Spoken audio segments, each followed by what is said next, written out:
It is now the official turmoil factory of Jamaican sports, with the headquarters at 20 St. Lucia Crescent in New Kingston. The JFF has become world infamous for the manufacture of turmoil, chaos, and confusion. So the fact that the reggae girls are preparing to head off to the World Cup in Australia and New Zealand, that not stop the turmoil and the confusion and the controversy from real.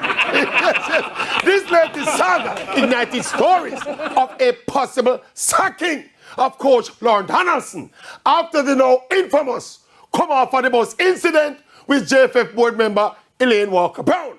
But make the Maverick tell you this, the JFF could not be that stupid. They do have a track record of making atrocious decisions, but they could not be that dumb to fire the coach 2 weeks before the World Cup. Indeed, the Reggae Girls fraternity had a send-off party and they all seem to be living happily going forward. Yes.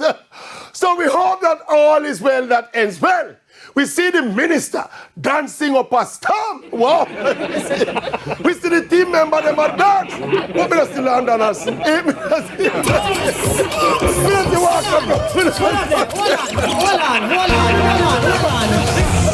on.